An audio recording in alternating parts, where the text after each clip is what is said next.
We are live, episode 5 of the FTN podcast or FTN Network podcast. I'm your host, Anthony Senekar. A ton to get to today. Week 4 of the NFL season has officially wrapped up. A ton of movement in the AFC Club House, which I want to get to. A ton of movement in the Lakeshore Cup Fantasy Power Rankings, which I know a lot of guys wait for these rankings to come out, so we'll get to that later. As well as that, a big sports weekend all around with the Ryder Cup officially wrapping up. Team Europe beating Team USA on home soil at Bethel-Page Black. Something that started out disastrous for Team USA, looked like they were going to get absolutely demolished at home against Team Europe. Comes back, makes it interesting on the Sunday singles with some very, very good matchups. You have two of the best players in the world going head-to-head in Scotty Scheffler and Rory McIlroy. You have arguably another great matchup in Xander Schauffele against John Rahm. You have Bryson DeChambeau against Matt Fitzpatrick.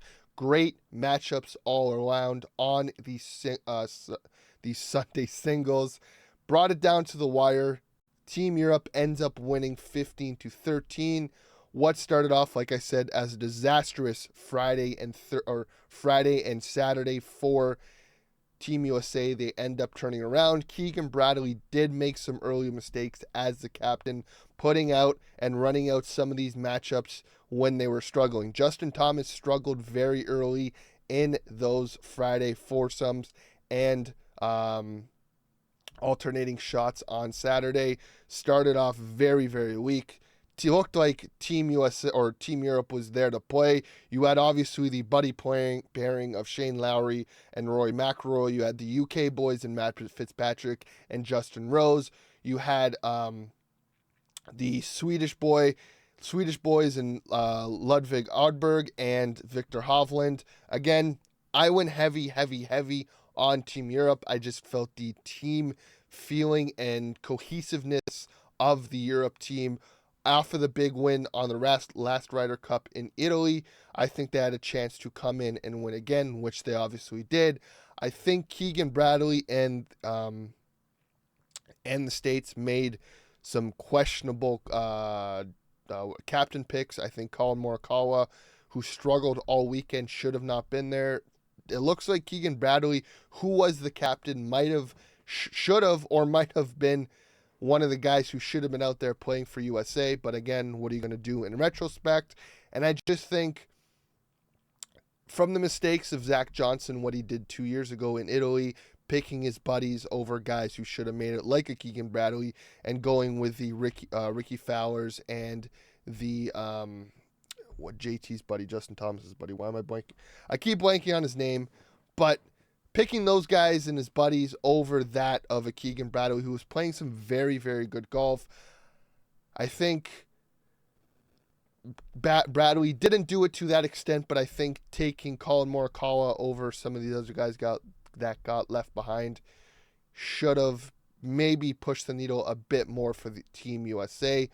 What I'm excited about is this is an opportunity for the international team or rest of world team in the President's Cup next year to have a chance to win. I thought they had a chance in Montreal last year to pull it off with Mike Weir as the captain in his home country, in Canada, in Montreal, having a chance to do it. They are not able to pull it off. I think the rest of the world has some great players, a Tom Kim, a Minwoo Lee, a Jason Day. I think they're still young. I think they will develop and turn into a way more competitive as the same lines as against USA, kind of the same way that Team Europe was super competitive against Team USA. And I just think we might be at the point now where I think the depth of Europe and its golfers is way better than the depth of Team USA. Obviously, you've got major winners. 3 of the 4 major winners this year were American. You got Spawn, who won the U.S. Open. You got Scotty, who won the PGA champion? No. Now Spawn won one, Scotty won one, and DeChambeau won one, and then obviously Rory won the Masters. I know Spawn won the U.S. Open. British Open was Scotty, I believe, and Bryson was. Maybe Bryson was 2 years ago. Anyways, besides the point, you got major winners on Team Europe and Team USA, obviously, but I just think the depth of a Victor Hovland, of a Ludwig, who has been playing some great golf this season. You got John Rahm, again, who is a former Masters winner, former multiple major winner on the LIV Tour, but still came out to play. You got Shane Lowry, who is still a very good golfer. You got the veteran in Justin Rose. You got Matt Fitzpatrick, a former Open Championship winner.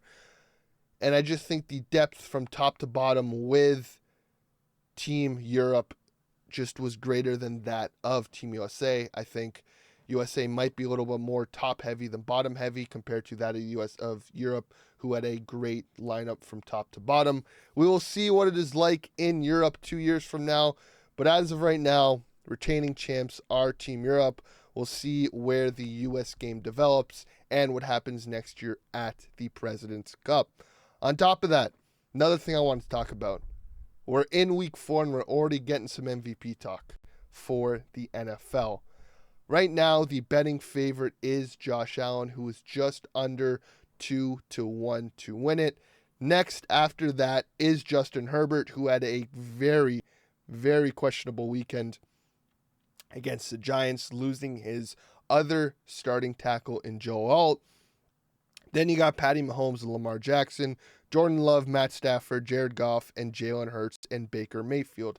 I am starting to see a rise of Jalen Hurts for MVP, but MVP is most valuable player to the team. Josh Allen last year won it as the most valuable player to the Buffalo Bills. If you take Jalen Hurts, we're getting into the same argument we had last year with Lamar Jackson and the Baltimore Ravens, but if you take Jalen Hurts off of the Philadelphia Eagles and you put, let's say, who's a middle of the pack quarterback? We'll say you put a Brock Purdy in there. Not even. Brock Purdy is in himself is a very solid quarterback. Let's put like a middle of the pack guy. Let's say we'll put Sam Darnold on the Philadelphia Eagles. That is still a phenomenal team. You got 2 of the top 20 receivers in the league. You have a top 3 running back. You have a top 5 O-line. You have a top 10 defense. Jalen Hurts against the Kansas City Chiefs had under 150 passing yards. The Eagles, like the Bills, want to run the ball and can rely on the run game to win them games. The difference is Josh Allen can put on the Superman cape and go win you a game in a fourth quarter down 14 like he did against the Baltimore Ravens, where Jalen Hurts has opportunities to do that, but not 10 times out of 10 is he going to do that.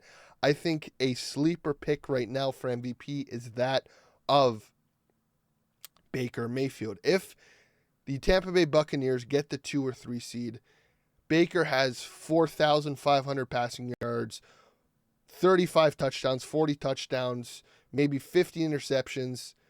That is an MVP caliber season, and a guy who was an underdog story from the beginning, cut from the Cleveland Browns, goes to traded from the Cleveland Browns to the Carolina Panthers, get cuts from the Carolina Panthers to the LA Rams, goes to the LA Rams, comes and wins a game 3 days after getting signed by them, goes to Tampa Bay, researches his career, now is arguably a top 5 quarterback in the league, a classic gunslinger whipping the ball around. You got Mike Evans, you got Mbuka, you got Chris Godwin, you got Bucky Irvin, and if they end up being the 3 seed in a what looks like very strong NFC, where you got the Philadelphia Eagles, you got the Washington Commanders, you got the obviously you got the Tampa Bay Buccaneers, you got why am I blanking on everybody else? You got the San Francisco 49ers, you got a bunch of other what looks like a stronger NFC to that. You got the Detroit Lions, a stronger NFC compared to that of what is looking like a pretty weak AFC. If he gets a 3 seed in that NFC with phenomenal stats like he is on pace for this year, I think that he is more deserving of it compared to that of Jalen Hurts. I think as of right now, if the Bills continue on the pace of being the 1 seed, and Josh has another season like he did last year, doesn't turn the ball over, has a total of 40 touchdowns rushing and passing. I mean, FanDuel and Vegas agrees with me, but I think he is probably in this seat right now. That could very, very easily change. Justin Herbert's another one. I think this Giants game did him no favors. I think losing now what was Rashawn Slater earlier in the season and now Joe Alt, which looks like a season ender, it's going to be tough. I think we are seeing that O-lineman and having a top 5 or top 10 offensive line does matter as quarterback play has gone up a ton with great offensive lineman play. Sam Darnold looks very good in Seattle with a great offensive line. Baker has a great offensive line in Tampa. Josh has a great offensive line. And you look, Joey Burrow doesn't have a great offensive line. He's not playing. And that Cincinnati team looks like a complete mess. New York Jets, Miami Dolphins, another 2 teams that don't have phenomenal offensive lines, kind of really bad offensive lines, and complete messes. Detroit has a great offensive line, looks really, really good. I think GMs and the NFL is realizing build from the trenches and your quarterback play will go up exponentially, and you don't need these top tier guys like a Josh Allen, like a Patrick Mahomes, like a Lamar Jackson. You can work around with a Baker Mayfield, a Sam Darnold, a Jalen Hurts, guys that have flaws in their systems or in their quarterback play gets masked by that of a very good offensive line and a very good running game. But as of right now, let's not start with this Jalen Hurts MVP talk. The guy has maybe one game over 200 yards passing. Listen, he is winning games. Nothing wrong with that. Only 2 undefeated teams in the NFL in the Philadelphia Eagles and the Buffalo Bills. But the MVP is not the best quarterback or the quarterback on the very best team. It is a most valuable player, the guy who matters the most to that team. Like I said, you put Sam Darnold on the Philadelphia Eagles, I don't think there's that much of a change. You put Sam Darnold on the Buffalo Bills, there's going to be a big, big change. We're having short-term memory loss here, but let's not forget, Josh had 220 total yards of offense in the fourth quarter and 3 total touchdowns against the Baltimore Ravens in week 1. Let's not have that short-term memory. Josh is still the best quarterback in the league. I don't know if he's going to be MVP again, but let's not get ahead of ourselves with this whole Jalen Hurts narrative of him being the MVP. I think Herbert still has a chance. I think Patty Mahomes now with a strong receiver core has a chance to get in there. I still think Baker has a chance. Dak looks very, very good, but he might fall into the same syndrome that Joey Burrow had last year, which is phenomenal stats at the quarterbacking position, but not being able to make it into the playoffs and kind of being ushered out of the MVP conversation as he's not in the playoffs and has to go behind a very bad offense and is putting up 40 to 45 points a game, but that's because his offense can't, or his defense can't stop a nosebleed. So it's pump the brakes on those Jalen Hurts MVP talks. Let's wait a few more weeks till we really deep dive into who is going to be the clubhouse leader in the MVP. It's still week 4, a ton of football left. And like I said, week 4, moving on, week 4, tons of stuff to talk about. Let's start it off with my team, the Buffalo Bills, beating the New Orleans Saints at home, which in itself was a very, very interesting game. The Bills did themselves no favors. The Saints started, average start at the Bills' 40-yard line. The Bills' average drive start at the 25-yard line. The Bills shrunk the field for the Saints, and for that reason, kept the Saints in this game. The defense is still not a good defense. Right now, they're a bottom rushing defense. They're a middle-of-the-pack passing defense. They can get after the quarterback, sort of, not as good as I thought. Greg Rousseau, still no sacks in the season. Joey Bosa, as long as he stays healthy, is going to be very good for this team. AJ Epinesa had a game-winning sack for the Bills.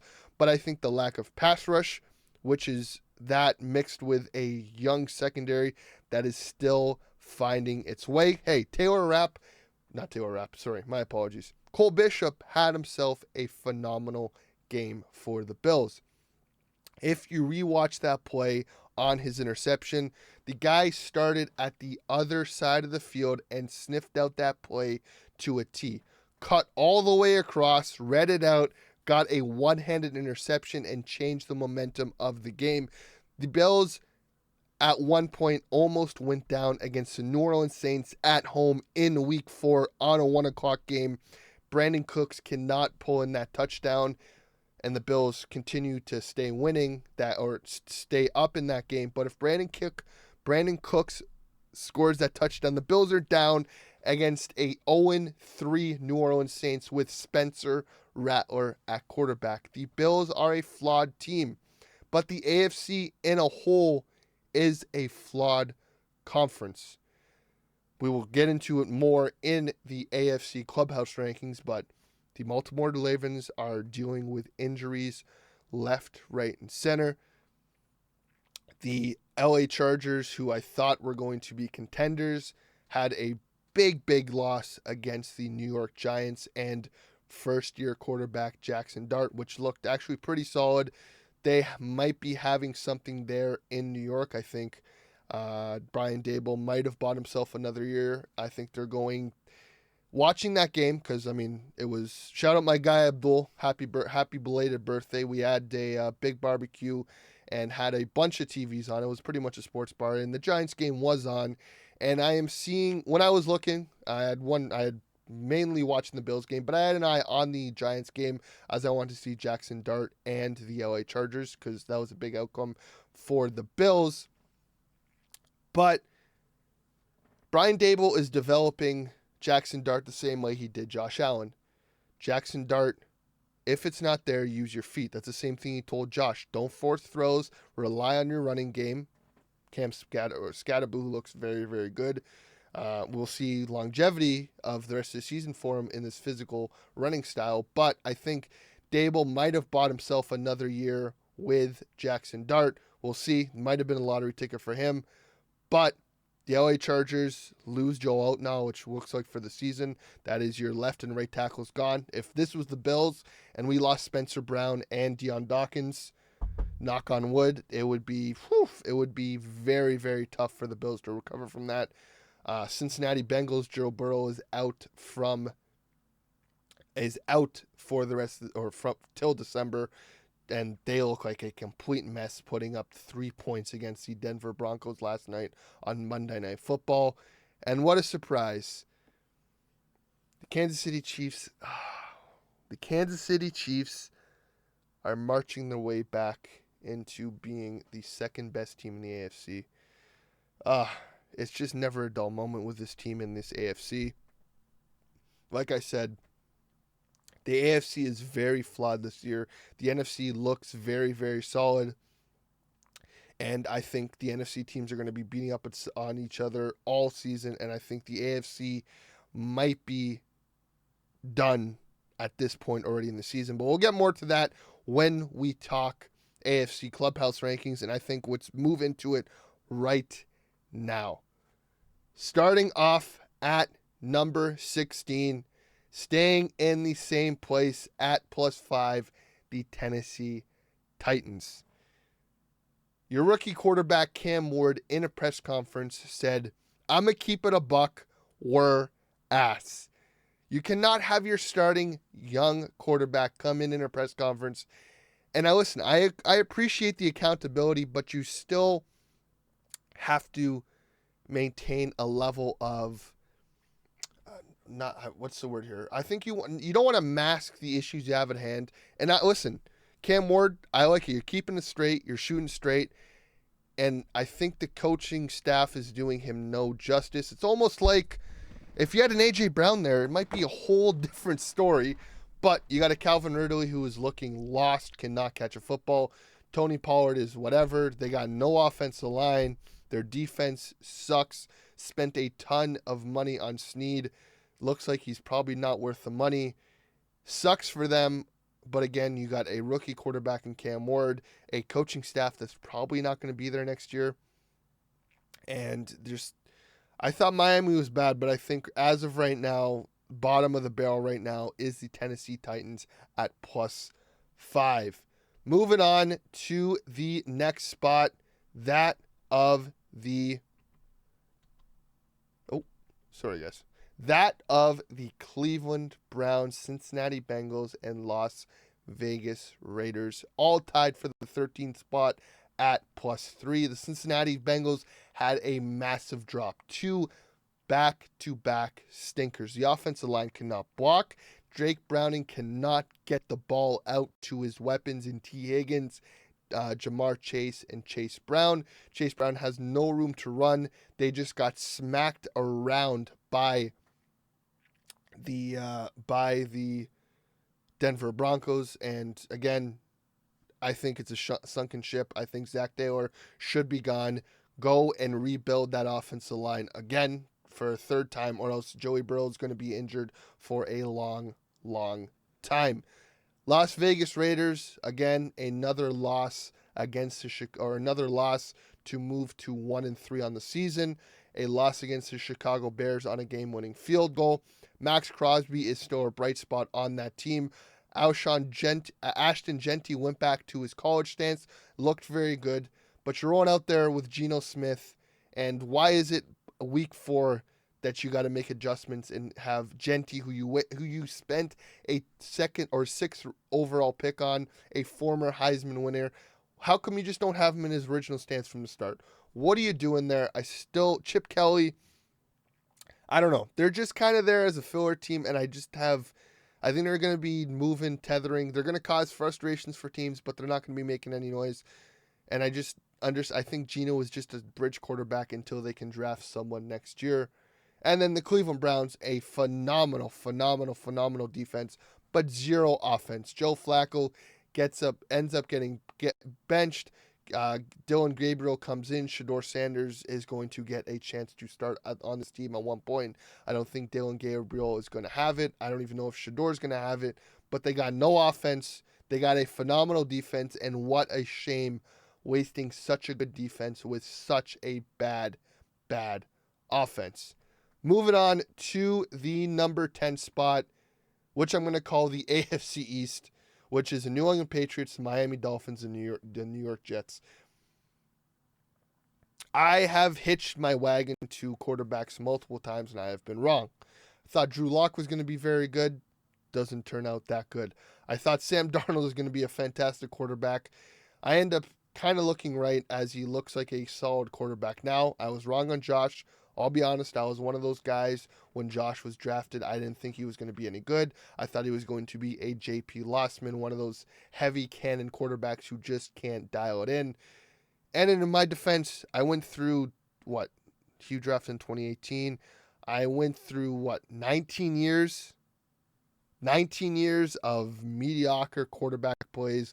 The Trent Edwards of the world, the J.P. Lossman, when that was a controversy, the Ryan Fitzpatrick years, the E.J. Manuel years, the Drew Bledsoe years, the Jeff Toole playing, Brian Braun. The list goes on and on and on and on. I was wrong about Josh. I thought Lamar was going to be solid, and he turns out to be very good. But Drake May, I was very big on Drake May last year. I thought Drake May was going to be phenomenal. I thought he was going to develop into one of the better quarterbacks in the league. And I think Drake May is on path for that right now. The Patriots absolutely blow out. Who did they play? The Patriots blow out I will get it for you guys. But besides the point, they blow them out. And Drake May looks phenomenal. 1 rushing yard, 2 passing touchdowns. What looks like a 75% completion percentage. Still forcing the ball, but using his legs when he has to. Not just for it. Blows up the Carolina Panthers 42-14. Who the Panthers blew out the Tennessee Titans the week before. Or the Atlanta Falcons the week before. It is just a never-ending cycle. But I think Drake May is going to be very good. And there was always moments where certain quarterbacks make certain plays, and I thought they were going to be phenomenal.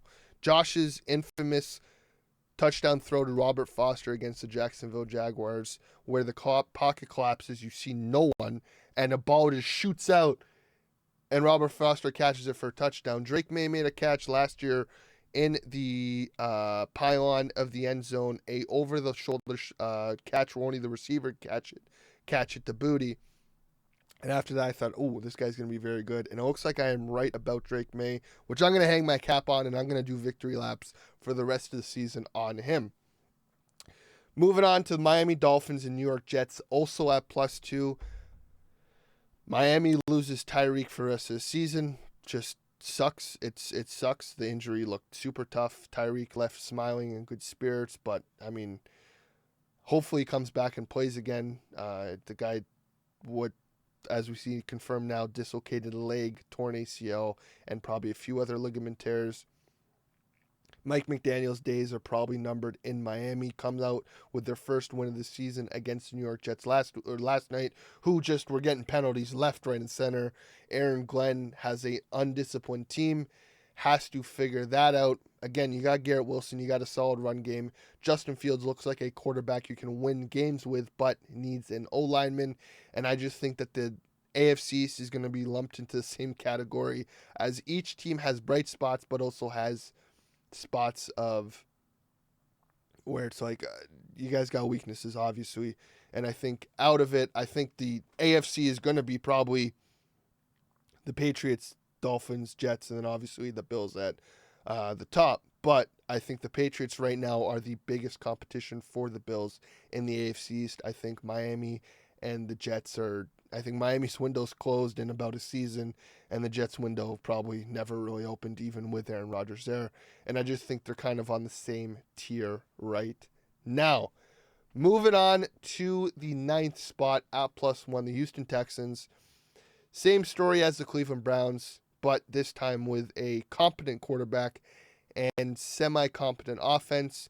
Just no O-line at all. A phenomenal defense for Houston, but they can't block for crap for C.J. Stroud, and I don't think it's going to be the downfall of the Houston Texans. That's why I got to keep them at +1. I think they're above that of a Patriots, a Miami, or a Jets, because you got C.J. Stroud, you got a competent quarterback, you got a good weapon in Nico Collins, you got Woody Marks, who looks like the starter there, and you got a phenomenal defense. They are going to keep games close. They're going to cause headaches for teams, and C.J. Stroud is going to keep them in games, but I just think the lack of an O-line is going to be a problem, and a lack of a red zone offense. They're capitalizing on in the red zone about 25% of the time, which is ridiculous. You should be at least 50% of your red zone trips should be touchdowns.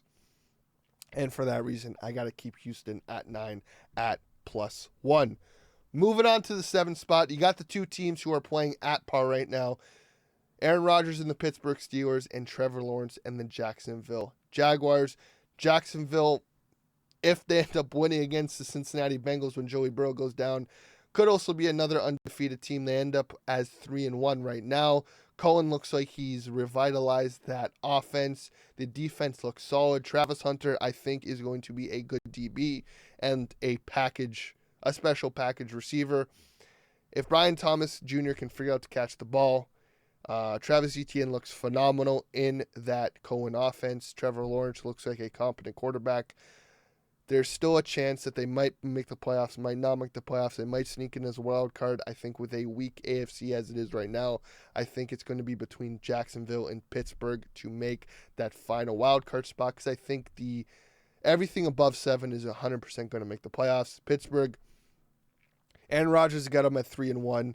I mean, their point differential is in the negative. They look like any other Pittsburgh team, a team that has a negative point differential but somehow ekes into wins. Who knows in what reason? They're going to be 9 or I guess it's not 9. They're going to be 10-7 or 9-9 or would it be 9-8? Would it be? Anyways, they're going to be one of those teams. They're going to sneak in. It's going to be between them and Jacksonville for that final wild card spot. But I think we are kind of seeing the AFC final.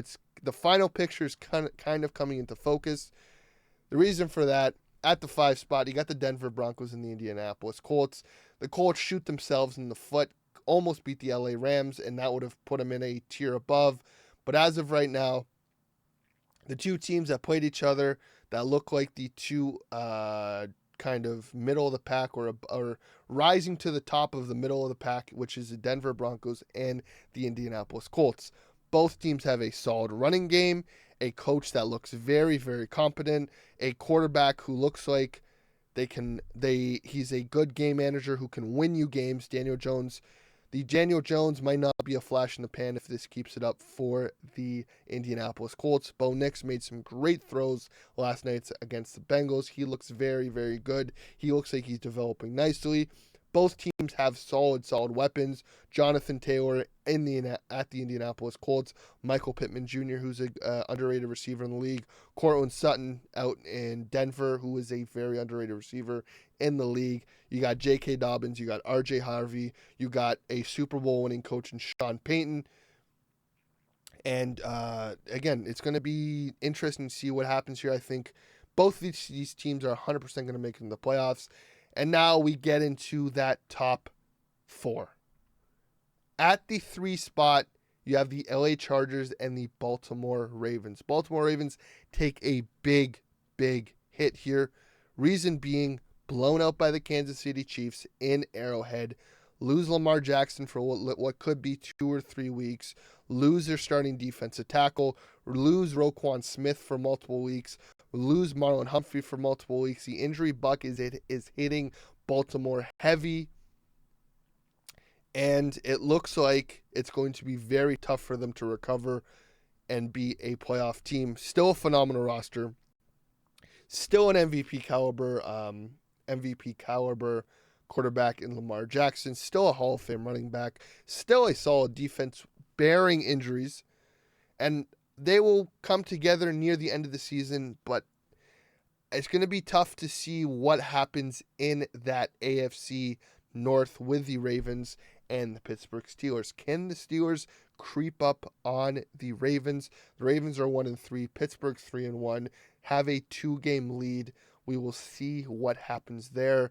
If Baltimore sneaks in as a wildcard team or ends up winning that AFC North, losing Lamar for 2 weeks will be interesting.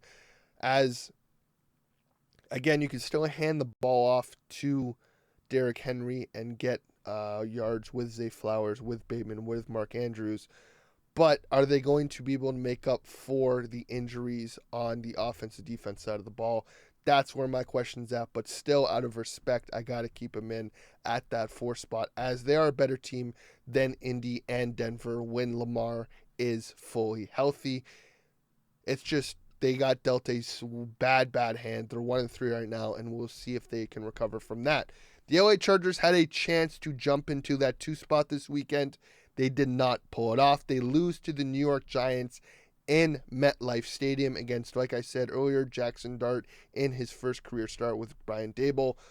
Again, another team that got hit with a major injury, losing their starting left tackle, Joe Alt, who's technically the right tackle, but was playing left tackle, as their original starting left tackle, Rashawn Slater, is out for the season. So we'll see how this offense changes for the Chargers with no tackles. They were both all-pro caliber tackles, so we'll see how that changes for the Chargers.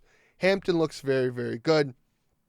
Keenan and Quentin Johnson look very good. Ladd McConkey's still there, who I still think is going to break out in one of these games. It's going to happen. It's bound to happen. Still a solid defense, but that was kind of a Bills-type loss with what the Chargers did, or I guess Bills of the past. But for that reason, I got to keep them in at number 3. Moving on to number 2, the inevitable is back. The Kansas City Chiefs are at number 2. They get back Xavier Worthy, blow out the Baltimore Ravens in Arrowhead. Patrick Mahomes is throwing the ball around.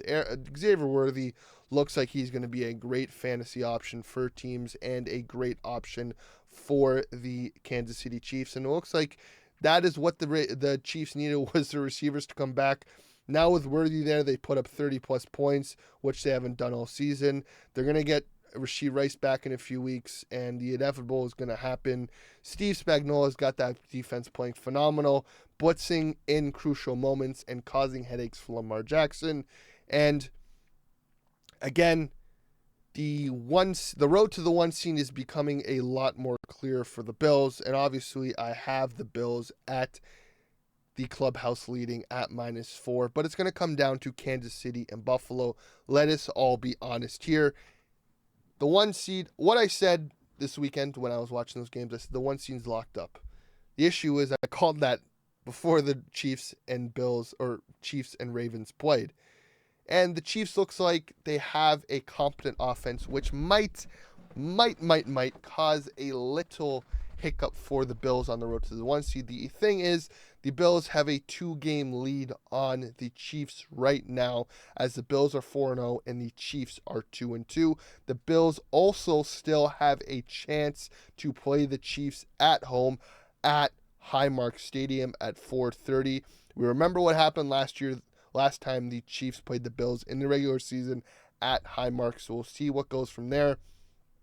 And the Bills have a Mickey Mouse, I'm going to be honest, the Bills have a Mickey Mouse schedule until week 9. They don't play a team with a winning record until they play the Tampa Bay Buccaneers in October, late October, early November.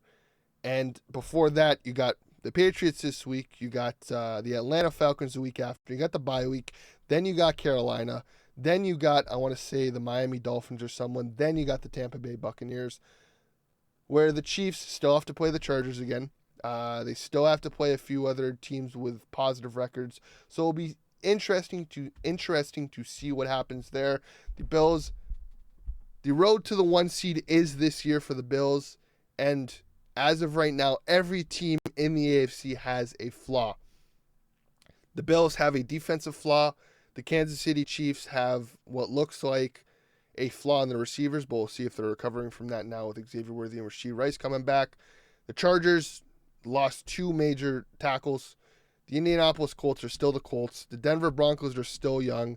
The Pittsburgh Steelers have a 40-year-old quarterback with Aaron Rodgers, and the list goes on and on. Baltimore's got tons of injuries. There's no perfect team in the AFC, but out of all the teams, the Bills have the best team with the best quarterback, and for that reason, I got to keep them at the top contender at number 1 at -4.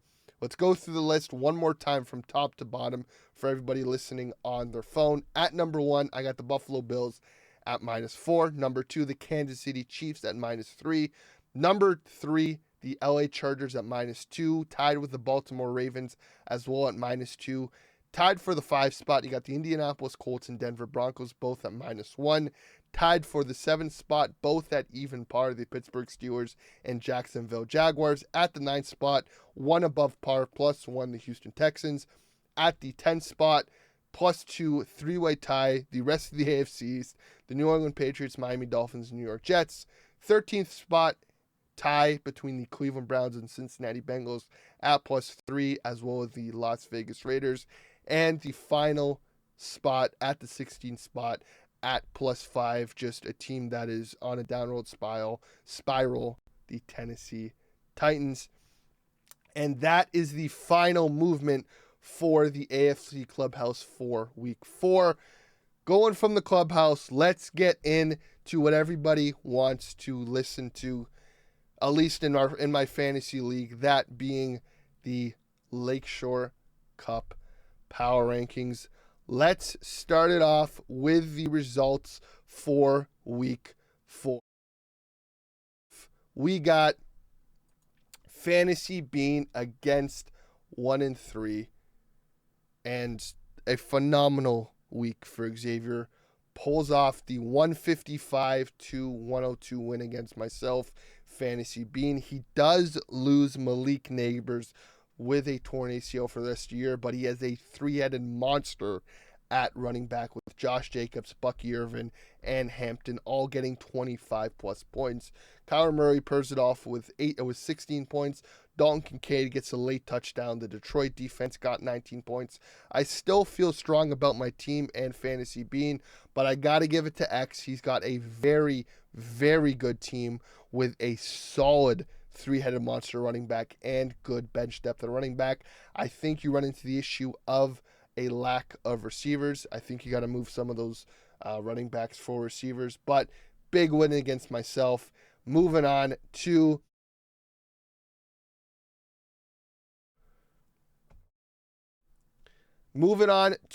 Aftermath against Chimbas FC. Pulls off the win. Sorry, guys. 1 second, please. Pulls off the win. 145 to 116. Big week from Jimbo again. Jordan Love, another great week. Saquon Barkley, like I said, with Abdul, just a phenomenal team all around, and stays as the only undefeated team of the season. As the other undefeated team, the Reincarnation, loses to Bump Nation with a big week from Kenneth Gainwell and Alshon Jenti to lead him to his first win of the season, and the Reincarnation first loss of the season.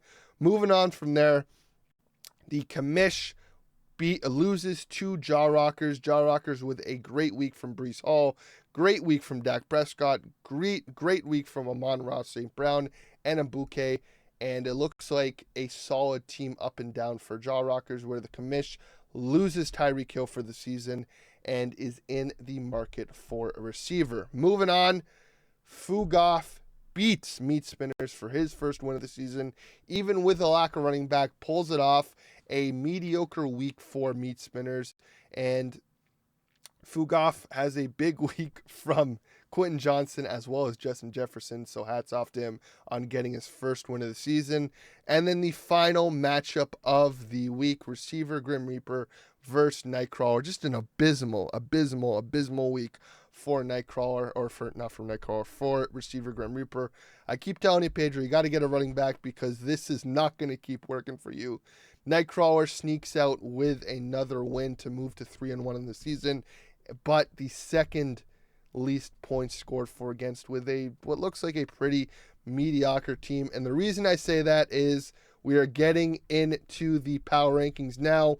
Coming at the number 12 spot, after still his first win of the season, Fugoff, still no running backs to speak of, still have A.J. Brown and Justin Jefferson, which can win you weeks, which he just pulled this week, but I still got to keep you at the number 12 spot. Moving in at number 11, we got Bump Nation. Kenneth Gainwell's not going to get you 30 points every week lined up, so for that reason, I still got to keep you in at number 11. Alshon Jenti looks solid for you, getting 30 points. If he can keep that up this for the next few weeks, you might be climbing up the rankings, but still a lack of a running back number 2 is going to be a reason for where you're at right now. Moving on to number 10, receiver Grim Reaper. Lord knows how you are 2-2, Pedro, but you are. And you are still in a position to make the playoffs. But again, 50 or 60 points this week, 70 points against me when you beat me. I mean, you got the least amount of points for. You got 350 points for. You still got no number 1 running back. The only reason you're this high up is because you got 2 wins, and got to respect the wins, but you got to make a move for a running back, just same way Riley does at the 12th spot. Coming in at number 9, you got the Commish. The loss of Tyreek Hill does suck for you, which is going to be interesting how you recover from that. Losing Lamar Jackson, like I said earlier, for 2 to 3 weeks could be very interesting.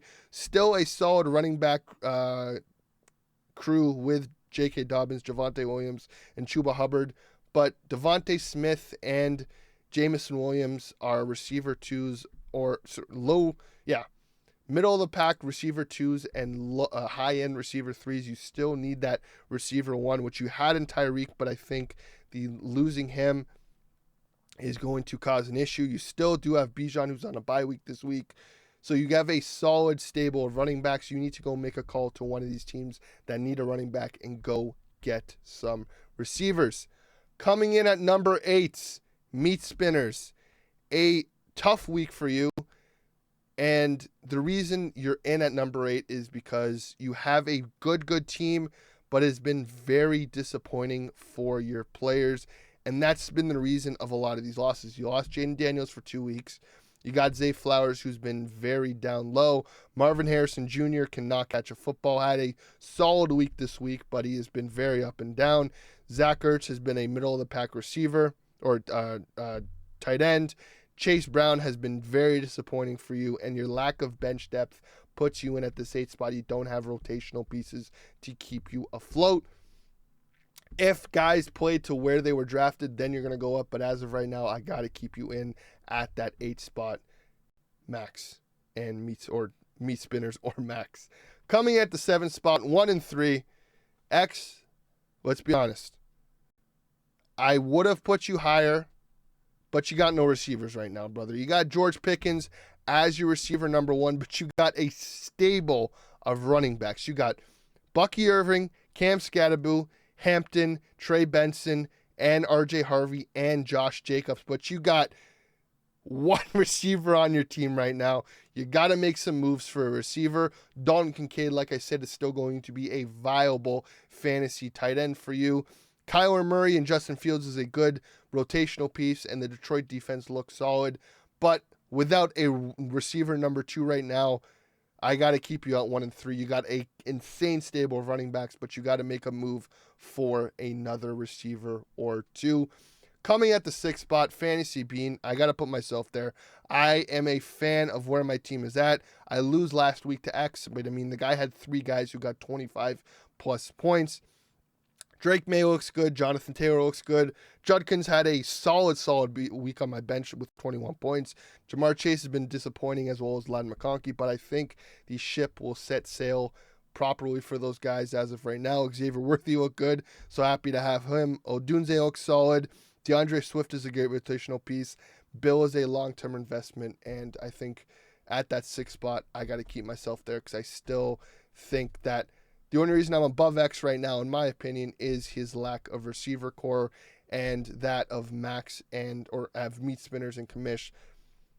Max's lack of a bench and disappointing players, Divine's lack of receivers, still a solid running back core, but I think this is a year of everybody having a ton of good running backs and very few and far in between in receivers. And for that reason, I got to go at number 6 for Fantasy Bean. Coming in at number 5, you got Nightcrawler, 3 and 1. Again, a team that doesn't have guys popping off the page. Derrick Henry, another disappointing week.